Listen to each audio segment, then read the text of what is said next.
গত সপ্তাহটা আপনাদের মনে আছে যে মদিনায় মহা দুর্ভিক্ষ দেখা দিয়েছিল, মনে আছে? দুর্ভিক্ষে মানুষ খাবার কিচ্ছু পাচ্ছিল না। বিভিন্ন কবিলার থেকে আশেপাশে যত আরব বেদুইন কবিলা আছে তারা এত আকাল, এত খরা পড়েছে, বহু মানুষ না খেয়ে মারা গিয়েছে। তো দাদা কোনো রকম পেরেছে মদিনায় চলে আসতে কিছু পাওয়া যাবে। তো এই বিষয়ে ওমর রাদিয়াল্লাহু তাআলা আনহু যখন অনেক লোক আসছে মদিনায় বা আশেপাশে, তারা শেল্টার নিয়ে আছে, তিনি দায়িত্বশীল নিয়োগ দিয়েছেন যে প্রত্যেকটি ক্যাম্পে কোথায় কোন গ্রুপ এসে আছে তাদের খোঁজ খবর নিতে এবং তাদের জন্য যত রকম জরুরি রিলিফ প্রোভাইড করা যায়। তারপরে তিনি একদিন রাত্রে মসজিদে বললেন, আসু মান এতে আশা ইন্দানা, যে আমাদের এখানে আজকে কত লোককে আমরা সন্ধ্যাবেলা খাবার দিতে পারি, এটা একটু লোকদের একটু সংখ্যাটা একটু জানা দরকার, কী পরিমাণ খাবার আমাদের সাপ্লাই দিতে হবে আজকে সন্ধ্যায়। তো তারা গুনে দেখলো যে একদম মদিনার পাশে যারা এসে গেছেন প্রায় 7,000 লোক। ও আহসুর রিজাল আল মারদা ওয়াল ইয়ালাত ফাকানু 40 আলফান। এরপরে আরও বাইরে যখন মহিলা পরিবার সব গুনলো মদিনার আশেপাশে 40,000 পাওয়া গেল। সুমাবাদ ইয়ামির বালাকা রিজাল ওয়াল ইয়াদ 60 আলফান। কিছুদিন পরেই এই নাম্বার বেড়ে 60,000 হয়ে গেল। এবং তো সবাই মদিনার আশেপাশে ক্যাম্প করে থাকলো যে যতক্ষণ পর্যন্ত না বৃষ্টি নাজিল হয়ে পানি এবং তাদের ওখানে কিছু খাবার ফসলের আবিষ্কার না হয় ততক্ষণ পর্যন্ত তারা এখানেই বসে থাকলো, কারণ পানি সব শুকিয়ে গেছে, সামান্য এখানে সেখানে যা কিছু ছিল। তো ওমর রাদিয়াল্লাহু আনহু নিজে এবং বিভিন্ন গ্রুপ করে করে খাবার পানি কাঁধে নিয়ে উটের উপরে করে বিভিন্ন কবিলাতে এবং আশেপাশের যারা বেদুইন পল্লীতে এখনও আছে তাদেরকে এভাবে রেগুলার পাঠাতেন, রেশন পাঠাতেন। কিন্তু মদিনার সাপ্লাই তো কম। এক পর্যায়ে এমন হয়েছে যে তারা প্রায় প্রচুর লোক মারা গেল, 3 ভাগের 2 ভাগ মারা গেল। আর যদিও ওমর রাদিয়াল্লাহু আনহু তিনি তার বাহিনী নিয়ে লঙ্গরখানায় পাক করছেন সে রাত্র থেকে শুরু করে, কিন্তু ওনারা যদ্দূর পারছেন দিচ্ছেন, কিন্তু তখন এখনকার জামানা মতোতে এত সিস্টেম তো অ্যাভেলেবল ছিল না, চেষ্টা করে যাচ্ছেন। এবং তিনি বেশ কিছু কর্মচারী নিয়োগ দিলেন এই কাজ করার জন্য, প্রোগ্রাম করে করে বিভিন্ন জায়গায় গিয়ে গিয়ে তাদের খোঁজ খবর নিতে, শরণার্থীদেরকে দিতে, এবং তাদেরকে তিনি প্রত্যেকটি জায়গায় একজন করে আলেমকে পাঠালেন, তাদেরকে নসিহত করতে, সবর করতে, আল্লাহর কাছে দোয়া করতে পাঠালেন। কিন্তু চেষ্টা ওনার সাধ্য অনুযায়ী তিনি করেছেন এবং রেগুলার রিপোর্ট আনতেন যে কি হচ্ছে, কি অবস্থা, ওনার কাছে রেগুলার আপডেট করা হতো। তিনি নিজে অনেক সময় চলে যেতেন এবং গিয়ে তিনি নিজে বন্টন করতেন, সাহাবীদেরকে বন্টন করার জন্য তাগিদ দিতেন। এবং মদিনায় তিনি যে গোডাউন প্রতিষ্ঠা করেছেন, ফুড স্টোরেজ, এটার নাম ছিল দারুল দাকিক, আটা ঘর, ময়দা ঘর, যেখানে এই সমস্ত রুটি বানানোর জন্য আটা ময়দা এগুলোকে জমা করা হতো। সেটার একটা প্রথম এই মদিনা তিনি এটা চালু করলেন, বিশাল স্টোরেজ করলেন সেখানে। এবং সেখান থেকে সেখানে আটা থেকে শুরু করে আপনার বার্লি, এরপরে খেজুর ইত্যাদিগুলো জমা করতে থাকলেন এবং কিশমিশ বিভিন্ন জায়গা থেকে সেখানে এনে তিনি মিশর থেকে, সিরিয়া থেকে, ইরাক থেকে তিনি অর্ডার দিয়ে দিয়ে এগুলোকে আনলেন। আনতে আনতে মাশাআল্লাহ বেশ রিচ হয়ে গেল গোডাউনটা যেখানে জামাত করা হয়েছে। প্রায় মদিনায় এবং তার আশেপাশে প্রায় 10,000 লোককে 9 মাস পর্যন্ত খাওয়ালেন। এই খরা 9 মাস কন্টিনিউ করছে, কোনো বৃষ্টি নাই। 9 মাস পর যখন বৃষ্টি আসছিল তখন লোকেরা আস্তে আস্তে তাদের এলাকায় চলে গেল। ওই সময় তিনি আসলে বিভিন্ন রকমের এই যে খাদ্য মন্ত্রণালয় এখন আবিষ্কার হয়েছে, উনি ওইটার এই নমুনা শুরু করে দিয়েছিলেন। সরকারিভাবে রেশন দেওয়ার, আমাদের সময় দেশে মাঝে মধ্যে হয়েছে রেশন দেয়, তাই না? এগুলো ওই সিস্টেমটাকে তিনি চালু করেছিলেন এবং তিনি নিজে এগুলাকে বহন করতেন। আবু হুরায়রা রাদিয়াল্লাহু আনহু বলেন, ইরহামুল্লাহ ইবনে হানতামা, হানতামার ছেলেকে আল্লাহ রহমত করুন। হানতামাকে ওমর রাদিয়াল্লাহু আনহুর মা, যে তার এই মায়ের সন্তান, কি মানে মার একটা বলেন, আপনি কোন মায়ের পেট থেকে আসছেন, সুবহানাল্লাহ। তো এই ওমর রাদিয়াল্লাহু আনহুর প্রশংসা করলেন বা আল্লাহর কাছে শুকর আদায় করলেন, মা কত গুণী মা ছিল, এমন সন্তান প্রসব করেছে। লাকাদ রাআইতুহু আমার রামাদা, আমি তাকে এই দুর্ভিক্ষের বছর দেখেছিলাম। ওয়াইনাহু লা ইয়াহমিলু আলা যাহরিহি জারাবাইন, যে তিনি নিজে পার্সোনালি নিজের পিঠে 2 বস্তা খাদ্য বহন করে নিয়ে যেতেন, এবং ওয়াক্কাতু যাইত, এবং তালের একটা ড্রাম সব নিজের কাঁধে করে নিতেন। অন্যরা তো নিতেনই, তিনিও নিতেন। তারপরে বলেন যে তিনি নিতেন এবং ওনার সঙ্গে আসলাম নামক ওনার যে কৃততার সাথে সেও নিত। তো 2 জনে পালা করতেন, একজনে নিতে আরেকজনে রেস্ট নিতেন, মানে কিছুক্ষণের জন্য আবার আরেকজনে বহন করতেন, এভাবে করে যেতেন। তো একদিন দেখলাম যে ওনারা 2 জন যাচ্ছেন, আবু হুরায়রা বলেন। তখন আমি বললাম, আবু হুরায়রা বলেন, আমি আসলাম, ফেস করলাম, ওনাদের কাছে দেখা হলো। আমাকে বললেন, মিন আইনা আবু হুরায়রা, আবু হুরায়রা কোত্থেকে আসছেন? আমি বললাম যে করিবনে কাছে এক জায়গা থেকে আসলাম। তখন তিনি বলেন যে আমি ওনাকে জয়েন করে ফেললাম, ওনাদেরকে ক্যারি করার জন্য, বহন করার জন্যে আমি ওনাদেরকে সঙ্গ দিলাম, আমিও কিছু বহন করলাম। তারপরে দরার তাহাইনা ইরা দরার এলাকায় বেদুইন পল্লীতে আমরা আসলাম। ওখানে গিয়ে দেখি যে এক গ্রুপ শরণার্থী, প্রায় 20 ঘর শরণার্থী সেখানে মুহারিব কবিলা থেকে এসে এই জায়গায় রিফিউজি হিসাবে খাদ্যের জন্য অপেক্ষা করছে। ওমর রাদিয়াল্লাহু আনহু বলেন, মা আকদামাকুম, যে আপনারা এই মুহারিব কবিলা থেকে এখানে কেন চলে আসলেন? বলেন, ক্বালু আল জাহাদ, কষ্টে আর টিকতে পারলাম না, না খেয়ে মরার উপক্রম হয়ে গেছি। তিনি বললেন, তেমন তারা দেখালো এই যে তার আমাদের কাছে খাওয়ার কি আছে জানেন? যে আপনার যে পশু মরে গিয়েছিল বা আগের জবাই করার পশুর চামড়া রেখেছি, চামড়া বানিয়ে মশক বানায়, অনেক কিছু বানায়, এগুলোকে কেটে কেটে আমরা ফ্রাই করে রেখেছি। বাচ্চারা আমরা ক্ষুধা অস্থির হয়ে গেলে এই মানে পশম ফেলে দিয়ে এই চামড়াটাকে চাবাই। আর কিছু হাড্ডি হুড্ডি যেখানে পাওয়া গেছে, এগুলো গুঁড়া হয়ে গেছে, হাড্ডি গুঁড়া হয়ে গেলে বালির মতো হয়ে যায়, ওগুলোকে এনে গরম পানি দিয়ে সিদ্ধ করে স্যুপের মতো করে খাওয়াচ্ছে বাচ্চাদেরকে। ওমর রাদিয়াল্লাহু আনহু তো অনেক খাবার নিয়ে গেছেন। এই কথা শোনার পরে তিনি নিজের গায়ের উপরে চাদর খুলে রেখে তারপরে তিনি নিজে পাক করা শুরু করে দিলেন। অনেক সাহাবীরা হেল্প করলেন। আবার এই 20 ঘর বা কত ঘর ছিল এখানে, সবগুলো ঘরকে টাওয়াইয়া এরপরে তিনি মদিনায় চলে আসলেন। যে তারা তৃপ্ত হয়ে গেল, যা নিয়ে গেছি পেট ভরে তারা খেতে পেরেছে 20 ঘরের লোকেরা। এরপরে মদিনায় এসে আসলাম ওনার কৃতদাসকে পাঠালেন যে কয়েক উট পরিমাণ খাবার দাবারের সামগ্রী নিয়ে সেই এলাকায় পাঠালেন এবং তাদের জন্য কাপড় চোপড়ও পাঠালেন রসদখানা থেকে বা রাষ্ট্রীয় কোষাগার থেকে। এরপরে ওমর রাদিয়াল্লাহু আনহু মাঝে মধ্যে তাদেরকে দেখতে আসতেন, তাদের সব ঠিকঠাক আছে কিনা।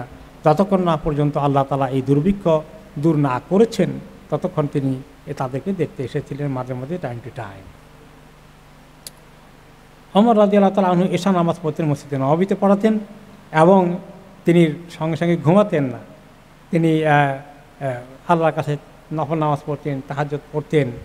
তারপরে শেষ রাতে এসে তিনি রাস্তার অলি গলিতে ঘুরতেন মদিনা, এবং সেখানে তিনি আব্দুল্লাহ ইবনে ওমর বলেন যে আমার বাবা বললেন, ওয়াইনি লা আসমাহু লাইলাতান ফি সাহার ওয়া ইয়াকুল, না এই আব্দুল্লাহ তার ছেলে আব্দুল্লাহ ইবনে ওমর তিনি বলেন যে আমার বাবাকে রাত্রে আমি শুনতাম তিনি আল্লাহর কাছে নামাজ পড়তেন, আর কোনো কোনো সময় নামাজের ফাঁকি দিয়ে তিনি আল্লাহর কাছে কি পরিমাণ দোয়া করতেন উম্মতের জন্যে। আল্লাহুম্মা লা তাজআল হালাকা উম্মত মুহাম্মাদিন আলা ইয়াদি। আল্লাহ আমাকে দায়িত্ব দিয়েছেন খলিফা হিসাবে, আমার হাতে নবী মুহাম্মদের উম্মতকে হালাক করে দিয়েন না। আমার এই শাসন আমলে তারা যদি হালাক হয়ে যায়, মরে যায়, আপনি নবীর উম্মত, এ থেকে তাতে আপনি আমার উম্মতকে রক্ষা করেন। দোয়া করতেন আরও তাহাজ্জুদ আল্লাহর কাছে, আল্লাহুম্মা লা তুহলিকনা বিসসিনিন ওয়ারফা আনাল বালা। আল্লাহ দুর্ভিক্ষ দিয়ে আমাদেরকে মেরে ফেলেন না, আল্লাহ এই বালা মুসিবত আমাদেরকে দূর করে নেন, আমাদের থেকে উঠিয়ে নেন, সরিয়ে নেন। ওয়াইরাদ্দিদ হাদিল কালিমাত। আর এই কথাগুলো দোয়াগুলো বারবার রিপিট করতেন উম্মতের জন্য। মালিক ইবনে আউস বলেন যে এই দুর্ভিক্ষের বছর ওমর আসলেন আমার এলাকাকে, যে এলাকা ছিল বনি নসরা এলাকায় এক কবিলায় আমরা, সেখানে তিনি আমাদেরকে দেখতে এলেন। সেই আমার কবিলায় প্রায় 100 ঘরের মতো বাসিন্দা ছিল। তারা সেখান থেকে এসে মদিনার কাছে জাবানা এলাকায় উঠলেন। ওমর রাদিয়াল্লাহু তাআলা আনহু তাদের সবাইকে খাবারের ব্যবস্থা করলেন এবং তারপরে যখন তাদের কাছে ওনার কাছে আসতো বাইরে থেকে রসদগুলো, আটা, ময়দা, খেজুর এবং সবজি জাতীয় কিছু, তিনি তো তাদের ঘরে ঘরে পাঠিয়ে দিতেন, রেশন করে করে পাঠিয়ে দিতেন এবং কোনো কোনো সময় 1 মাসের রেশন বরাদ্দ করে পাঠিয়ে দিতেন। তারপর পরের মাসে আবার পাঠাতেন, এভাবে করে পাঠাতেন এবং খেয়াল করতেন তাদের মধ্যে কেউ অসুস্থ হয়ে পড়লো কিনা এবং কাদের মধ্যে কেউ মারা গেল কিনা, তাদের কাফনের ব্যবস্থা আছে কিনা, সব কিছু খবর রাখতেন। তারপরে তিনি বলেন, ওই সাহাবী বলেন বা ওমর ছেলে আব্দুল্লাহ ইবনে ওমর বলেন, ওয়ালাকাদ রাআইতুল মাউত ওয়াকা ফীহিম হাত্তা আকালু সাকাল, যে আমি দেখছি তারা যে ক্ষুধায় এত কষ্ট পেয়েছিল, তাদের খাদ্যের অভাবে তারা অনেকেই মৃত্যুবরণ করেছিল। এমনকি তারা অভাব অনটনের কারণে পাতিলের যেগুলো ফেলে দেয় মানুষে পাকশাক করার পরে, সেগুলোকে তারা কুড়িয়ে কুড়িয়ে খুঁজে তারা আপনার খেত। ওমর রাদিয়াল্লাহু তাআলা আনহু তাদের কাছে প্রায় খাবার নিয়ে আসতেন এবং তাদের জন্য দোয়া করতেন, তাদের ওখানে নামাজ পড়তেন। তারপরে তিনি একবার সাল্লাল্লাহু আলা আশরাতিন জামিআন, সবাইকে নিয়ে তিনি নামাজ পড়লেন। তারপর যখন বৃষ্টি আসলো, বলেন যখন এই 9 মাস পরে বোধহয় প্রায় বৃষ্টি আসলো, খরা চলে গেল, পানি বিভিন্ন জায়গায় বেদিনী এলাকায় জমা হয়ে গেল, তখন তিনি বলেন উখরুজু মিনাল কারিয়াতিল্লাতি মা কুনতুম আতাতুম মিনাল বারিয়া। এবার হয়ে গেছে আপনারা, যেহেতু আলহামদুলিল্লাহ আল্লাহর রহমত, আল্লাহ আমাদেরকে উদ্ধার করেছেন, বৃষ্টি এসেছে, ওয়েদার চেঞ্জ হয়ে গেছে, আপনারা যে এলাকায় বসবাস করেছিলেন সেই পল্লীতে আবার এখন চলে যান স্বাভাবিক জিন্দিগি যাপন করার জন্য। এবং আল্লাহ তিনি তাদেরকে যথেষ্ট আরও কিছু সঙ্গে মাল মশলা দিয়ে দিলেন এবং যারা যেতে পারবে না, তাদের যাওয়ার কোনো বাহন নাই, উট নাই, তাদেরকে তিনি বাহন জোগাড় করে দিলেন। হাজম ইবনে হিশাম তার বাবা থেকে রেয়াত করে বলেন যে আমি ওমর রাদিয়াল্লাহু আনহুকে দেখেছি এই খরার বৎসর, এই দুর্ভিক্ষের বৎসর তিনি এত সব জায়গায় ঘুরছেন এবং খাবার নিয়ে গেলেন এক কবিলায়, একটা শিবির, শরণার্থী শিবিরের ওখানে। সেখানে গিয়ে দেখলেন যে একজন মহিলা ওই একটু হালুয়া বানাচ্ছে, খেজুর দিয়ে একটু পনির দিয়ে একটু মাখন দিয়ে মিক্স করে খেজুর বানাচ্ছে, পাতিলের মধ্যে নাড়ছে। তো ওমর রাদিয়াল্লাহু আনহু বলেন লাইসা হাকাযা তাসাদিন, আর এই মহিলা এভাবে হালুয়া বানায় না, হালুয়া বানানোর কায়দা আছে। সুমা আখাযাল মাসুদ, এরপরে তিনি ওই চামচ যেটা দিয়ে লাড়িয়ে ওইটা নিজে হাতে নিলেন, পাতির মধ্যে নিয়ে বললেন হাকাযা ফারাহা, ওকে, যে এইভাবে করেন। লা তাযারুন্না ইহদাকুন্না দাকিকা হাত্তা ইয়াসখুনাল মা, পানি গরম হওয়ার আগেই পাতিলের মধ্যে ওই ময়দা ঢেলে দিবেন না, পানি উতরাইলে তারপরে দিবেন। তারপরে ময়দাগুলো সব একসঙ্গে ঢেলে দিবেন না, একসঙ্গে না, যে কালিলান অল্প অল্প করে ঢালবেন আর এভাবে লাড়তে থাকবেন। আর যদি এভাবে সব একসঙ্গে ঢেলে দেন তাহলে ভালো করে লাড়তে পারবে না, চাক হয়ে যাবে হালুয়াটা। সুন্দর করে দেখছেন, পাকশাকের ট্রেনিংও জানা আছে মাশাআল্লাহ। তাহলে এভাবে করে তিনি মানে কত কেয়ার করেছেন, সুবহানাল্লাহ, কত কেয়ার করেছেন। সাইয়্যিদুল কওমি খাদিমুহুম, যে লোকদের লিডার তো হবে সে, যে লোকদের জন্য খেদমতে জীবন বিলিয়ে দেয়। আর আমাদের কপাল, যারা চুরি করে লুট করে গরিবের মাল, রিলিফের মাল আত্মসাৎ করে পকেটে ঢুকায়, এই ডাকাতগুলো আমাদের দায়িত্বে বসে। ওমর রাদিয়াল্লাহু আনহুর বিবিরা কেউ কেউ বলেছিলেন যে মা কারুবা ওমর ইমরাআতান জামানার রামাদা হাত্তা আহিয়ান নাস হুমা, যতদিন দুর্ভিক্ষ ছিল, অভাব অনটনে মানুষ কষ্ট পেয়েছে, ততদিন ওমর আমাদের কোনো বিবির বিছানায় শুতে আসেননি। উম্মতের দুঃখে তিনি এত ব্যথিত হয়েছেন, তাদের জন্য এত জান দিয়ে কষ্ট করেছেন, রাত কাটিয়েছেন, আল্লাহর কাছে দোয়া করা, তাদেরকে সাহায্য করা, বিবির সঙ্গে বিছানা শোয়ার চিন্তা তিনি করতে পারেন। আনাস রাদিয়াল্লাহু আনহু বলেন তিনি পেট ভরে খেতেন না এবং খুব হাই কোয়ালিটির খাবার খেতেন না, থাকলেও ওটা খেতেন না, কারণ সবাই হাই কোয়ালিটির খাবার খেতে পারে না। তো একদিন তিনি আনাস রাদিয়াল্লাহু আনহু বলেন যে তাকার কারা বাতন ওমর ইবনে খাত্তাব আমার রামাদা, এই দুর্ভিক্ষের বছর ওমর রাদিয়াল্লাহু আনহুর পেটে মাঝে মধ্যে একটু আওয়াজ হতো, পেটে আওয়াজ হয় না মাঝে মধ্যে, তাই না? আওয়াজটা বোঝা যায়। আওয়াজটা কীরকম আওয়াজ হয় মানে আমরা বুঝি, এক ধরনের আওয়াজ হয় যেটা মানে মুখে উচ্চারণের মতো না, কিন্তু পেটের ভিতরে এটা হচ্ছে, আমরা টের পাই। তো উনি বলেন যে আমি ওনার পাশে থাকলে টের পেতাম যে এরকম পেটে আওয়াজ হচ্ছে। ওখানে এগুলো যাই, তিনি মাখন বা পনির ভালো কিছু দিয়ে রুটি খেতে পারতেন না, একটু সামান্য তেল দিয়ে খেতেন, শুকনো তেল, মানে তেল দিয়ে শুধুমাত্র, ঘিটি মাখন টাখন এগুলো থেকে একদম টাচও করেন নাই, কারণ সবাই এই তেলটাও পায় না, তেল দিয়ে চুবাই একটু রুটি খায় শুধুমাত্র।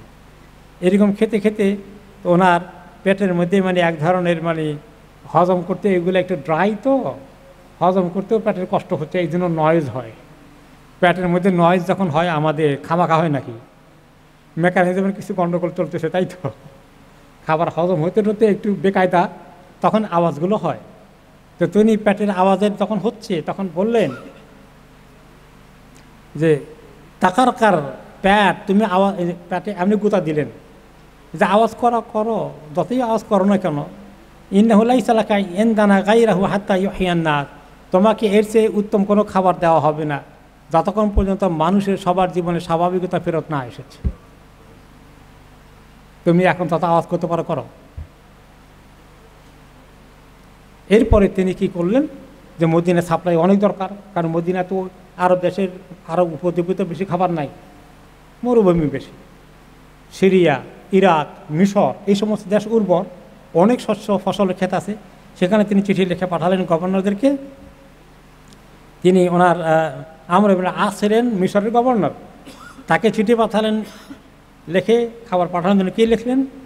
এই যে আব্দুল্লাহ ইবনে ওমর ইবনে খাত্তাব, আল্লাহর বান্দা ওমর ইবনে খাত্তাবের পক্ষ থেকে, যিনি মোমেনদের দায়িত্ব ছিলেন এই মুহূর্তে, আর ইলাল আসি ইবনুল আস, আসি মানে হলো বলা যায় দুষ্কৃতিকারী, বা যে ব্যক্তি মানে তার দায়িত্ব পালন করে না, নাফরমানি করে, হ্যাঁ, তার দায়িত্ব ঠিকমতো পালন করে না, এসিয়ান থেকে, যেখান থেকে মাসিয়াত গুনাহ শব্দ আসে, যে ইলাল আসি ইবনুল আস, এই যে ইবনুল আস যেটা তার দায়িত্ব পালন করে না, ওনার নাম না নিয়ে আমর ইবনুল আস না দিয়ে বললো আসি ইবনুল আস,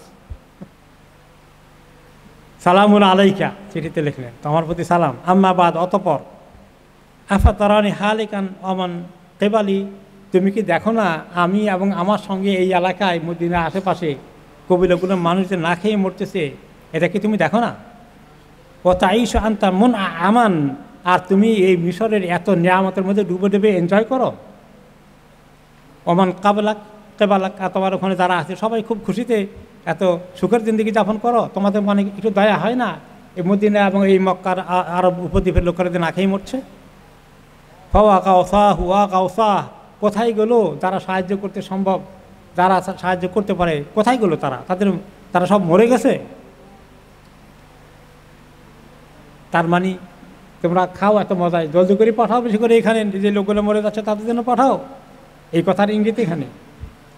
তো আমর ইবনে আস চিঠি পেয়ে উত্তর পাঠালেন, লে আব্দুল্লাহ আমিরুল মুমিনিন মানে আমর ইবনে আস, সালামুন আলাইকা, যে আমি যে আব্দুল্লাহ আল্লাহর বান্দা, যিনি মোমেনদের নেতা, তার কাছে আমর ইবনে আসের পক্ষ থেকে, ওনার নাম তো আমর ইবনে আস, ওনার বাবা, সালামুন আলাইকা, আপনাকে সালাম, ফাইনি আহমদুল্লাহ ইলাইকা লা ইলাহা ইল্লা হুয়া, আপনার কাছে শুরু করি, আল্লাহর প্রশংসা করি যিনি ছাড়া কোনো মাবুদ নেই।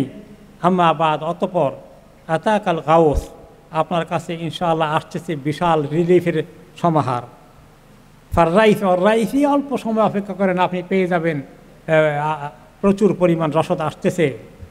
লা বাসান্না ইলাইকা বিঈরিন আউয়ালুহা ইনদাকা ওয়া আখিরুহা ইনদি, আমি এমন এক কাফেলা পাঠাবো, উটের কাফেলায় রসদ ভর্তি করে, তার সামনের অংশ থাকবে আপনার কাছে আর পেছনের অংশ থাকবে আমার এখানে মিশর,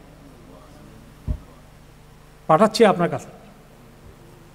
মা আন্নি আরজু আন আজদা সাবিরান আন আহমালা ফিল বাহার, অপর দিক থেকে আমি চেষ্টা করছি স্থলপথ ছাড়াও যদি কোনো ভালো জাহাজ পাই, তখন তো আর এত ভালো জাহাজ নাই, এই পারে তো জেদ্দা, ওই পারে হলো মিশর, তা আমি আরব সাগর পাড়ি দিয়ে, নাকি লোহিত সাগর, কোনটা এটা, লোহিত সাগর, রেড সি, ওইটা দিয়ে আমি পার হয়ে যাওয়ার মতো যদি কোনো বড় জাহাজ পাই, সেটা আমি খুঁজছি এই সমুদ্র পথে পাঠানোর জন্য। তারপরে তিনি উটের যে বহর পাঠালেন, সেখানে প্রায় 1000 উটের বহর ছিল, তারা অনেক রকমের আটা ময়দা এগুলো নিয়ে, এবং শেষ পর্যন্ত তিনি 20টা ভর্তি করা জাহাজ সাগর পথে পাঠিয়েছেন, আপনার তেল বা মাখন এগুলো এবং রুটি, আটা ময়দা এগুলো দিয়ে। এরপরে তিনি 5000 ড্রেস পাঠালেন, যারা অপরাধনের পায় রিলিফের মাল থেকে তাদেরকে দিতে। তিনি ওমর রাদিয়াল্লাহু আনহু শামে সিরিয়াতে যিনি ওনার গভর্নর ছিলেন তাকে লিখলেন, ইবআস ইলাইনা মিনাত তাআম বিমা ইয়াসলহু মিন কিবালিনা, আমাদের কাছে খাবার পাঠাও, যা আমাদের এখানকার যত লোক আছে তাদেরকে আমরা খাওয়াতে হবে, তাদের জন্য খাবার পাঠাও। ফাইনহুম কাদ হালাকু ইল্লা ইয়ারহামহুমুল্লাহ, তারা তো সব হালাক হয়ে যাচ্ছে, শুধু আল্লাহ তাদেরকে হেফাজত করে এখনও বাঁচিয়ে রেখেছেন। ইরাকে ওনার যে গভর্নর আছে এবং পারস্য দেশে যে গভর্নর আছে তাদেরকে এভাবে চিঠি লিখলেন, সবাই মোটামুটি আলহামদুলিল্লাহ বেশ রসদ মদিনা পাঠানো শুরু করে দিলেন।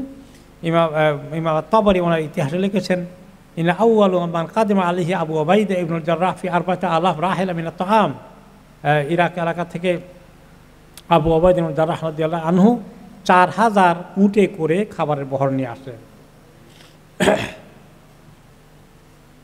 এবং সেগুলাকে তিনি মদিনার চতুর্পাশে বন্টন করার জন্য ওমর রাদিয়াল্লাহু আনহু অর্ডার দিলেন। এরপরে তিনি আবার যখন চলে গেলেন, সেখান থেকে আরও আবার পাঠালেন প্রায় 4000 দিরহাম। তারপরে বললেন লা হাজাত আলী ফিহা ইয়া আমিরুল মুমিনিন, এগুলা যখন তিনি পাঠালেন, কিছু ওনার নিজের থেকেও পাঠালেন, তো ওমর রাদিয়াল্লাহু আনহু ওনাকে সেগুলোর জন্য 4000 দিরহাম দিয়ে মূল্য দিলেন আর কি। তখন তিনি বললেন, ইয়া আমিরুল মুমিনিন, এই মূল্য আমার দরকার নাই, ইন্নামা আরাদতুল্লাহ আমা কাবলাহু, আমি শুধুমাত্র আল্লাহকে চেয়েছি এবং আল্লাহর কাছে যা আছে তা পেতে চেয়েছি। ফালা তুদখিলা আলাইয়া দুনিয়া, আমাকে দুনিয়া দিয়ে আর ঘর ভর্তি করা লাগবে না, আপনি রেখে দেন এটা। তখন তিনি বললেন, ফাকালা খুযহা ফালা বাসা বিযালিকা দালাম তু তাতলুবহু, আরে তুমি নাও, তুমি তো চাও নাই, যেটা চাও নাই আমি দিলাম সেটা নাও, অসুবিধা কি। ফাআবা, তিনি নেবেনই না। ফাকালা খুযহা, তুমি নাও এটা তুমি। ফাইন্নী কাদ উল্লিতু লিরাসূলিল্লাহি মিসলা হাযা, আমিও নবী করিম সাল্লাল্লাহু আলাইহি সাল্লাম যখন আমার কাছে এরকম বড় ধরনের কিছু চাইছিলেন, উম্মতকে হেল্প করতে আমি দিয়েছিলাম, তখন তিনি আমাকে বললেন এগুলোর দামটা আমি তোমাকে দিয়ে দিই, মূল্যটা। ফাকাল আলী মিসলা মা কুলতু লাকা, উনি আমাকে এভাবে বলেছিলেন যেভাবে আমি তোমাকে বললাম, এবং আমিও ওনাকে ওই রকমই বলছি, আমি নেব না, আমি আল্লাহর কাছে নেব, তুমি যেভাবে বলছো আমিও সেভাবে ওনাকে বলেছিলাম।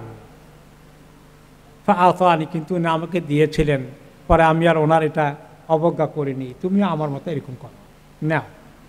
আবু উবাইদা নিলেন এবং ওনার কর্মচারী নিয়ে চলে গেলেন। এভাবে বিভিন্ন জায়গা থেকে মুআবিয়া রাদিয়াল্লাহু আনহু শাম এলাকা থেকে প্রায় 3000 উট ভর্তি করে রসদপত্র খাবার দাবার পাঠালেন। ইরাক থেকে প্রায় 1000 উট বহর আসলো খাবার দাবার, আটা ময়দা এগুলো নিয়ে। ওমর রাদিয়াল্লাহু তাআলা আনহু এই সমস্ত খাবারকে মদিনায় বন্টন করা, মদিনার আশেপাশে যত বেদুইন এসেছিল সবার মাধ্যমে তিনি এগুলাকে বন্টন করলেন। এরপরে ওয়াসাইয়ারা মিহু ইলাল বাদিয়া, এক দূর এলাকার, দূর পল্লীর ওই সমস্ত কবিরা বহুদূরে সেখানে তিনি পাঠিয়ে দিলেন এবং সে সব জায়গায় তিনি নিশ্চিত করলেন যে কোনো জায়গায় মানুষ যেন না খেয়ে কষ্ট না পায়। জুবাইর ইবনে আওয়াম রাহমাতুল্লাহ রাদিয়াল্লাহু আনহু বলেন, ক্বাল আলী ওমর ফি আমির রামাদা, ওমর রাদিয়াল্লাহু আনহু আমাকে এই দুর্ভিক্ষের কথা বলেছিলেন যে তিনি অনেক বিশাল বাহিনী তৈরি করলেন, কাফেলা উটের মধ্যে ভর্তি করলেন, বিশাল উটের বাহিনী, আটা দিয়ে, চর্বি দিয়ে, তেল দিয়ে, যে সমস্ত দূর পল্লীতে মানুষ না খেয়ে মারা যাচ্ছে, কষ্ট পাচ্ছে, সেখানে পাঠিয়ে দেওয়ার জন্য তিনি আমাকে দায়িত্ব দিলেন। বললেন যে উখরুজ আউয়াল হাদাল ঈদ ফাস্তাকবিল বিহা নাজদান, এই প্রথম উটের অংশগুলো নিয়ে তুমি নাজদ এলাকার দিকে যাও, যেটা বর্তমানে রিয়াদ অঞ্চলের থেকে, মদিনা থেকে বেশ কয়েকশো মাইল দূরে। তারপর তিনি বললেন যে প্রত্যেকটি ঘরে ঘরে তুমি রেশন বন্টন করে যা যদ্দূর পারো এই পরিমাণ বহন করে এখান থেকে নিয়ে যাও। এবং তিনি সবার জন্য মোটামুটি সেই এলাকার হয় তিনি এই পরিমাণ নিয়ে গেলেন, খাবার নিয়ে গেলেন, এমনকি পোশাক আশাকও নিয়ে গিয়েছিলেন। এমন পোশাকও ছিল বাইতুল মালে মদিনায় যে শীতকালের পোশাক, গরমকালের পোশাক, দোনো সিজনের পোশাক তিনি সেখান থেকে নিয়ে গেলেন। এবং তিনি অনেকগুলো উট পাঠিয়ে দিলেন যে উটগুলো জবাই করে করে তাদেরকে খাওয়াবা, এবং এই উটের তারা যেন করে সবকে একসঙ্গে তালে খাই শ্বাস করে না ফেলে, অপব্যয় না করে, তারা যেন মোটামুটি একটু লম্বা সময় খেতে পারে, সেই জন্যে বলবে যে তাদের চর্বিগুলোকে তারা যেন সংরক্ষণ করে। কারণ পরবর্তী পর্যায়ে যখন আর কিছু থাকে না, তখন চর্বিতে একটু চুলার মধ্যে কিছু মশলা টশলা দিয়া ওইটার মধ্যে রুটি চুবাই চুবাই খাবে। এরকম আমাদের দেশে কোরবানির সময় করতো আগে, মনে আছে কিনা আপনাদের? যে ওই শুকাইয়ে রাখতো চর্বি এবং গোস্ত। আমার মনে আছে আমি ঢাকা শহরে যখন আলিয়া মাদ্রাসায় পড়ি, হোস্টেলে থাকতাম, পাশের বাড়িতে বাচ্চা পড়াতাম, আর একটু খাবার খেতাম সেখানে।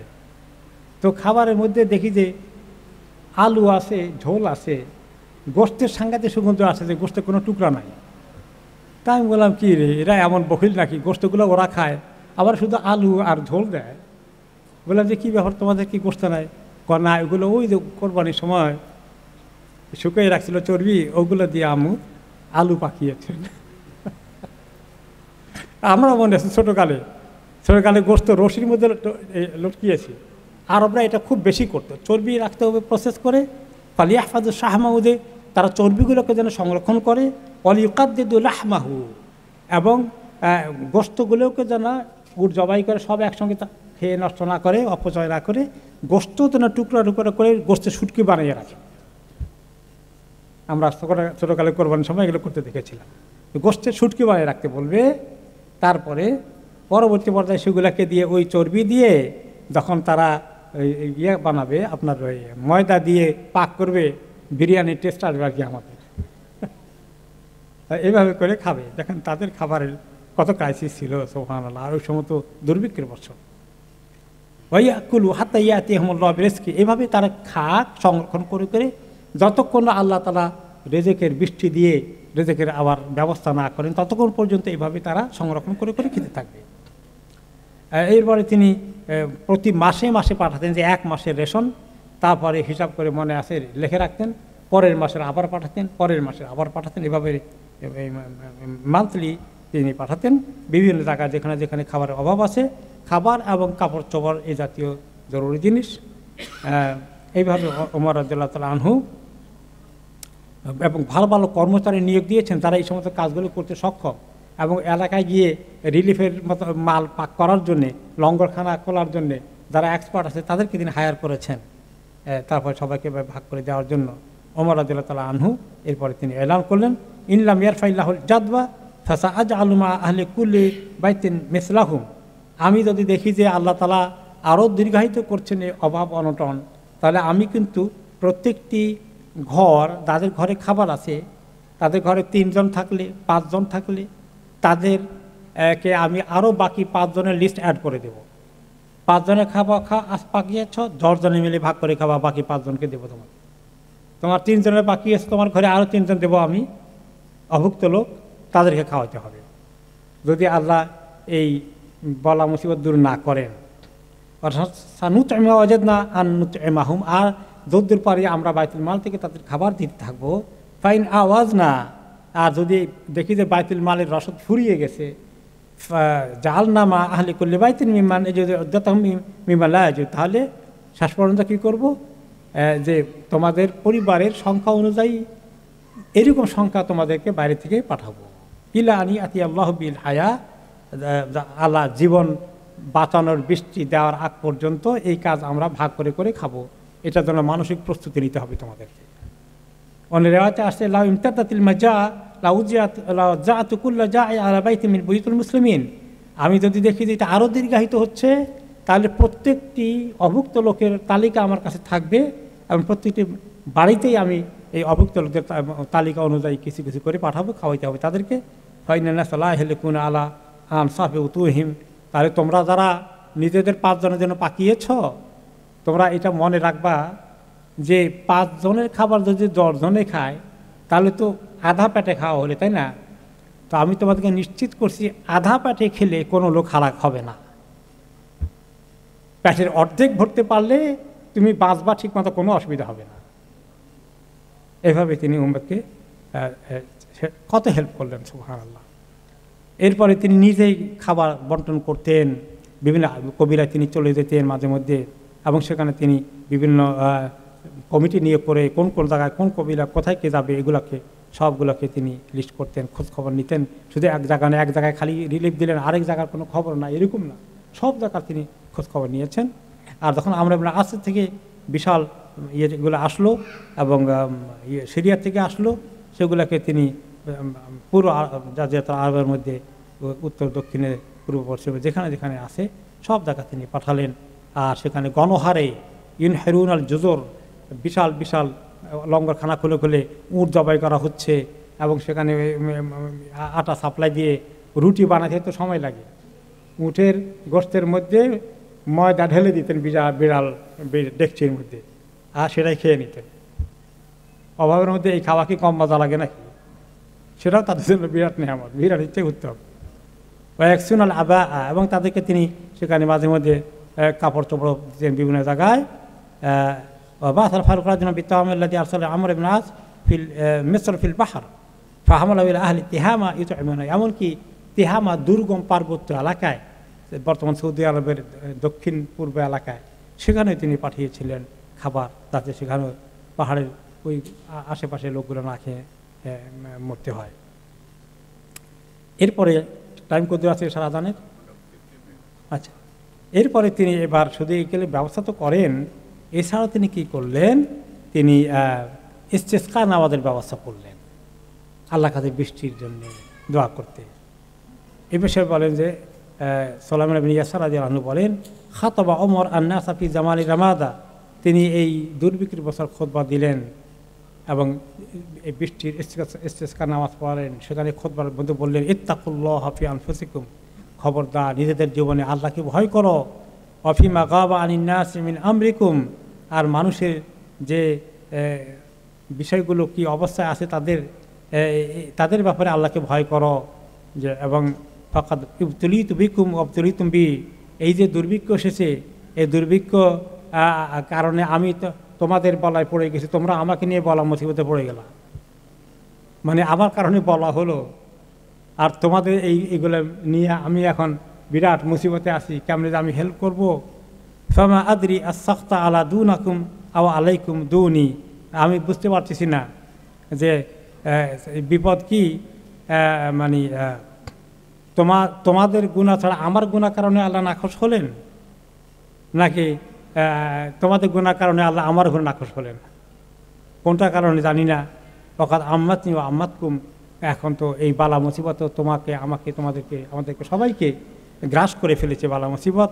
ফাহালিমু ফালনাদুল্লাহ, আসো সবাই আমরা আল্লাহর কাছে দোয়া করি, আল্লাহর কাছে আমরা আর্তনাদ করি।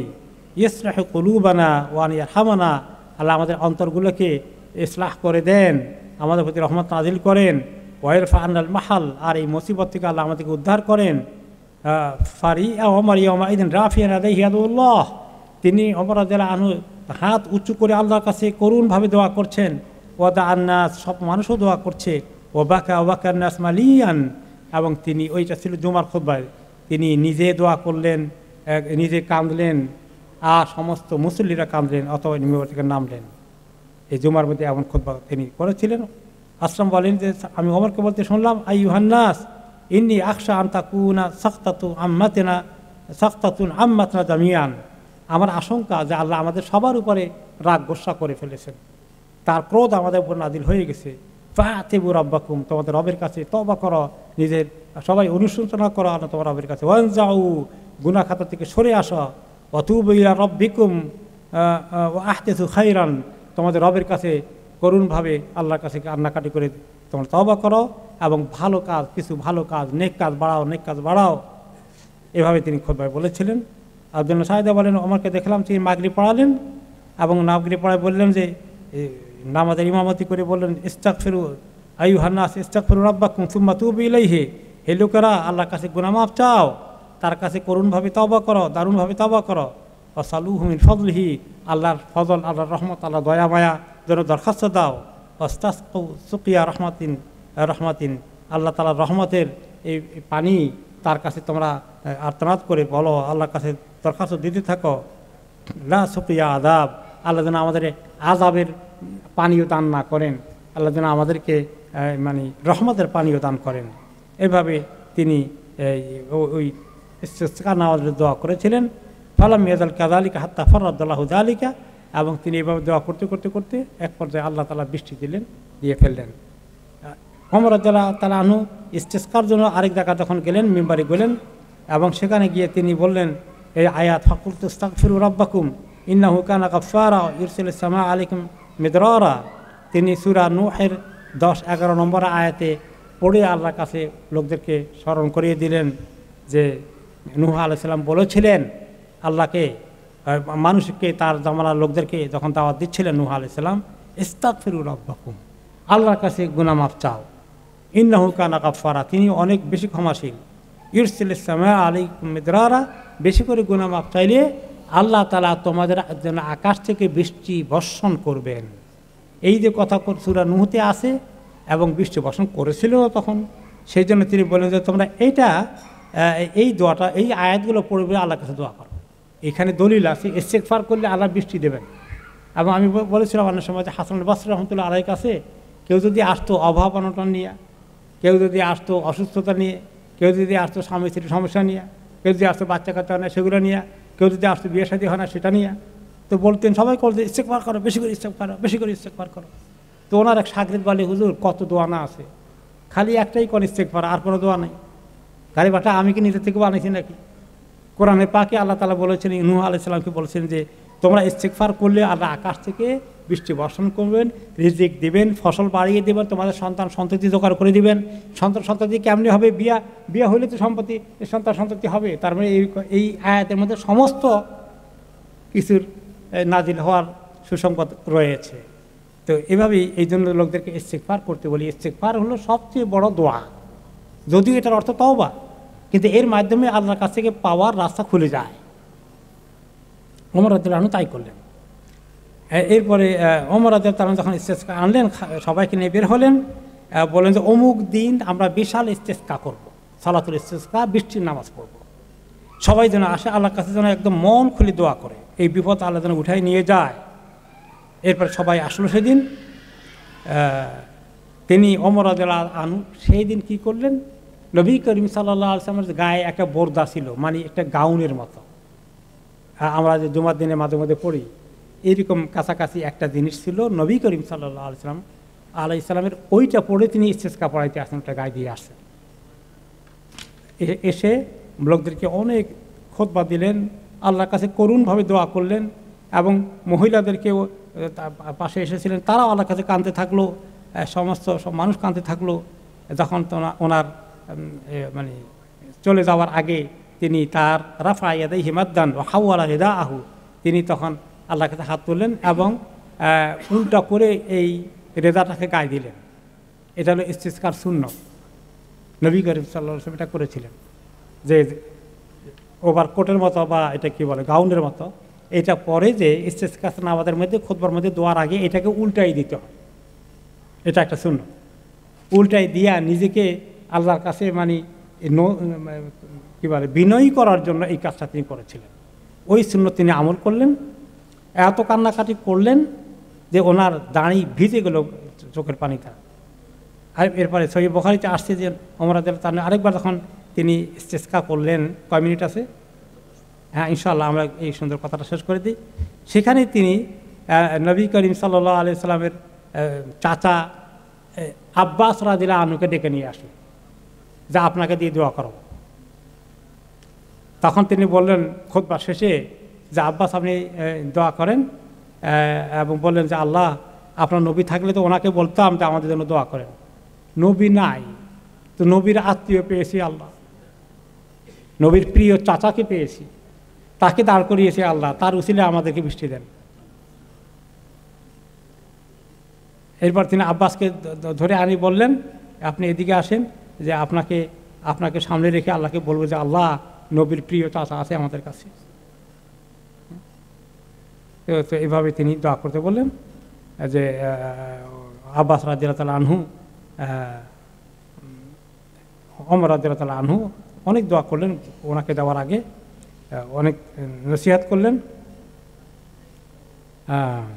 তো ফাহফাজ আল্লাহুম্মা নবিয়্যাকা ফি আম্মিহি, আল্লাহ নবীর শানকে সম্মানকে আপনি রক্ষা করেন, তার চাচাকে বেইজ্জত না করে, তার চাচার কথা তার দোয়া কবুল করে আল্লাহ নবীর শানকে আপনি টিকিয়ে রাখেন।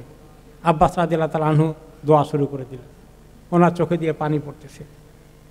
আল্লাহুম্মা ইন্নাহু লা ইয়ানজিলু বালাউন ইল্লা বিযামবিন, আল্লাহ আমরা জানি বালা মুসিবত মানুষের গুনাহ ছাড়া অন্য কোনো কারণে নাজিল হয় না। ওয়ালা ইউকশাফু ইল্লা বিতাওবাতিন, এবং দোয়া বালা মুসিবত দূর হয় না তওবা ছাড়া। ওয়াকাদ তাওয়াজ্জাহা বিল কওমি ইলাইকা লিমাকানি মিন নাবিয়্যিকা সাল্লাল্লাহু আলাইহি ওয়াসাল্লাম, আমাকে ধরে নিয়ে আসছে আল্লাহ আমার কওম, আমার আর কোনো শান নাই, একটাই যে আমি নবীর আত্মীয়। এই জন্য তারা এনে আমাকে খাড়া করে দিয়েছে আল্লাহ আপনার দরবারে।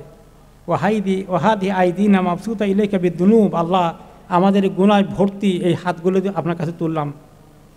ওয়া নাওয়াসিনা বিত্তাওবা, আমাদের কপালকে তওবা করে আপনার কাছে আমরা নিচু করে আপনার দরখাস্ত করছি। ফাসকিনাল গায়থ, আল্লাহ আমাদেরকে বৃষ্টি দিয়ে আমাদেরকে আল্লাহ জান বাঁচিয়ে দেন। ওয়ালা তাজআলনা মিনাল কানিতিন, আমাদেরকে আল্লাহ আপনি মাহরুমদের অন্তর্ভুক্ত করে দিয়েন না, নিরাশদের অন্তর্ভুক্ত করে দিয়েন না। ইয়া আরহামার রাহিমিন, আল্লাহুম্মা আনতার রাই লা তুহমিলুদ দাল্লা, আল্লাহ আপনি তো আসল আমাদের একমাত্র যিনি আমাদের দেখভাল করেন। আমরা যে আপনার এই বান্দাগুলো আছি আল্লাহ আপনি আমাদেরকে ইগনোর করে ফেলে দিয়েন না। আপনি আমাদের গুনার কারণে আল্লাহ আপনি আমাদের ছেলে মেয়েগুলোকে তারা চিৎকার করছে, আর্তচিৎকার করছে, আল্লাহ তাদের কষ্ট দূর করে দেন। আমাদের গুনার কারণে তাদেরকে শাস্তি দিয়ে না, আমাদের গুনার কারণে আমাদের বুড়ো লোকগুলো কষ্ট পাচ্ছে, আল্লাহ তাদেরকে আপনি তাদের প্রতি রহম করেন।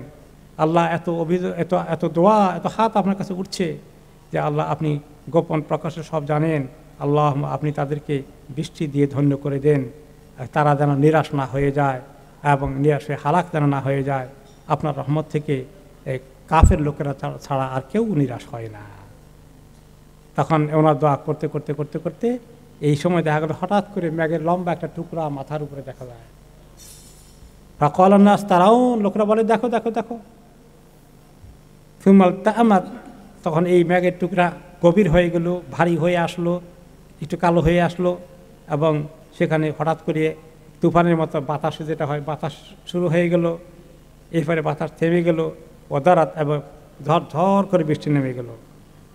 ফা আল্লাহ মানাজাহু হাত্তা তানাকুল জেদার, তারা এমনভাবে ওখান থেকে তারা আসতে পারলো না, যে তারা মানে দেওয়াল ধরে ধরে আসতে হচ্ছে, মানে পানি এত বেশি হয়ে গেছে। অকাল্লাসুলমা তাদের কাপড়গুলোকে উঁচু করে আসলো।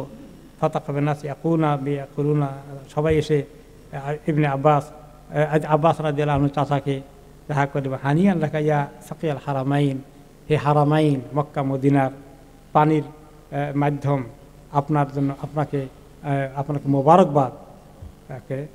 তো এইভাবে আল্লাহ তাআলা উদ্ধার করলেন, বৃষ্টি আসলো।